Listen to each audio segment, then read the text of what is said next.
नमस्कार, जय श्री सीताराम, राम राम। आज की नई कथा है रावण का मारा जाना। राम जी और रावण का युद्ध चल रहा है। रावण आता है, सवेरा होता है तो रावण आता है। अब रावण और राम जी का युद्ध चल रहा है। रावण मरता ही नहीं है। राम जी अगर उसके हाथों को काटे तब भी वो फिर से आ जाते हैं, गले को काटे तो फिर से गला आ जाता है, तो वो इस प्रकार मरता ही नहीं है। राम जी सोचते हैं कैसे मरेगा। विभीषण जी फिर बताते हैं कि भगवान ये एक ही उपाय से मरेगा। इसके नाभि में पीयूष है अर्थात अमृत है, तो इसके लिए आपको पहले इसका अमृत सुखाना पड़ेगा, फिर ये मरेगा। तो राम जी को उपाय पता चल गया। अब फिर वो राम जी युद्ध करने लगे। पहले राम जी ने उसकी हाथों को काटा, सरों को काटा, फिर उसके बाद 31 बाण मारे। उसमें से जो 30 बाण थे वो हाथों को और उसके गले को काटे, लेकिन एक जो तीर था वो जाकर उसके नाभ में लग गया और उसका जो अमृत था उसको उसने सोख लिया। फिर उसके पश्चात रावण की मृत्यु हो गई। रावण की मृत्यु हुई। फिर उसका जो सर था वो लुढ़कते लुढ़कते आ रहा था। उससे सारी जितनी भी वानर सेना थी उसमें कई वानर मारे गए और राम जी के बाणों ने उसकी भुजाओं को ले जाकर मंदोदरी के पास रख दिया। मंदोदरी ने देखा तो विलाप करने लगी, रोने लगी और इधर राम जी के बाण फिर से राम जी के पास चले आए और देवताओं ने देखा कि रावण मारा गया तो वे बड़े प्रसन्न हुए और भगवान के ऊपर पुष्पों की वर्षा करने लगे, क्योंकि भगवान ने बहुत बड़ा कार्य कर दिया था। वो भगवान के पास पहले आए थे और इस रावण को मारने के लिए उन्होंने राम जी से कहा था। जब विष्णु अवतार में थे तो विष्णु भगवान ने कहा कि मैं राम जी का अवतार लूँगा और इस रावण को मारूँगा। वो कार्य आज सफल हुआ, इसलिए देवता बहुत प्रसन्न हुए, बहुत ही हर्षित हुए, पुष्पों की वर्षा करने लगे राम जी पर। अप्सराएं नृत्य करने लगी, गंधर्व गान करने लगे। इस प्रकार पूरे देवगण और ऋषिगण सब लोग बहुत प्रसन्न हुए।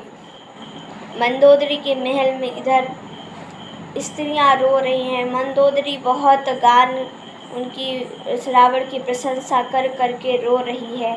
कह रही है कि आप इतने अच्छे थे, आप इतने अच्छे थे, आप इतने देवताओं को मारे थे, आपसे कौन जीत सकता था। सारे देवता आपसे डरते थे, आपके पास कोई नहीं आता था।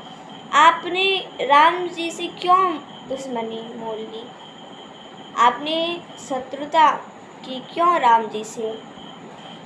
आपको मैंने बताया था, कई लोगों ने बताया कि राम जी को मनुष्य न समझो, पर आपकी क्या हम बदी आपकी जो मति थी वो कहाँ चली गई थी, आपने सुना क्यों नहीं। कहते नहीं हैं कि जब काल आ जाता है सर पर तो कोई भी काम ठीक से नहीं होता है, कुछ सोच नहीं पाओगे आप। काल जब आ जाता है तो आप किसी की बातों को आपने क्यों नहीं सुना। फिर विभीषण आया अपने भाई के पास और राम जी ने अपने भाई को भेजा, कहा कि विभीषण को समझाओ कि भावनाओं में न बहें, अब अपने भाई की क्रिया करने का समय है।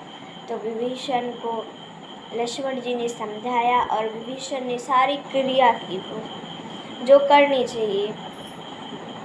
और फिर इसके बाद राम जी ने कहा कि वानरों से और लक्ष्मण जी से कि जाओ और विभीषण का राज तिलक कर दो, क्योंकि मेरे पिताजी ने आज्ञा नहीं दी है कि नगर में जाओ, इसलिए मैं नगर में नहीं जाऊंगा।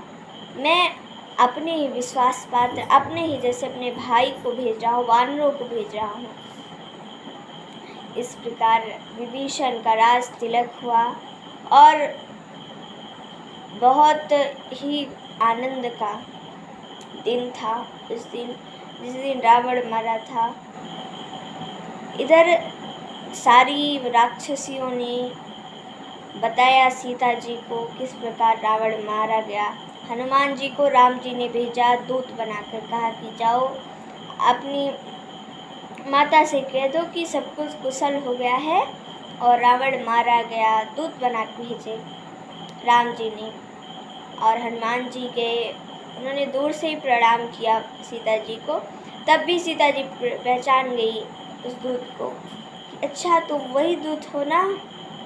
हनुमान जी ने कहा हाँ माते, और हनुमान जी ने संदेशा कहा, फिर आ गए। हनुमान जी ने कहा कि माते सब कुछ सही हो गया है, रावण मारा गया और राम जी आपको जल्दी ही यहाँ से लेकर जाएंगे। अब जो राक्षसियाँ सीता जी को कटु शब्द कहती थीं, कटु वचन बोलती थीं, सीता जी को डांटती थी, रावण के पास चली जा, अब वही राक्षसियाँ विभीषण जी के कहने पर सीता जी की सेवा कर रही हैं और सीता जी को कोई कमी नहीं होने दे रही हैं। विभीषण जी ने कहा कि सीता जी को अच्छी तरीके से करवा दो, और इसी आज्ञा को मानते हुए सारी राक्षसियों ने सीता जी को स्नान करवाया, आभूषण पहनाए।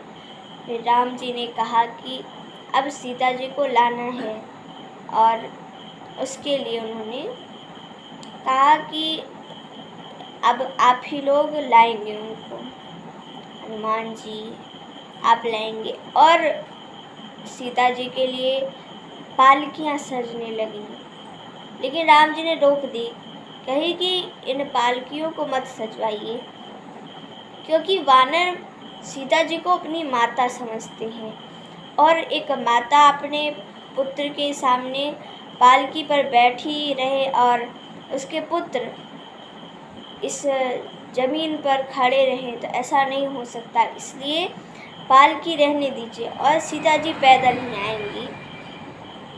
तो बात मान ली गई, और इधर राम जी ने कहा कि लक्ष्मण जी से कि तुम अग्नि की व्यवस्था करो, और ऐसा किया भी लक्ष्मण जी ने। उन्होंने अग्नि की व्यवस्था की, फिर उस अग्नि को जलाया।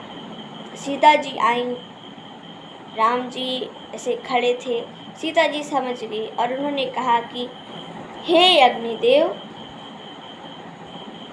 पहले प्रणाम किया। फिर उसके बाद अग्निदेव की वंदना की, कही कि हे अग्निदेव, अगर मैंने अपने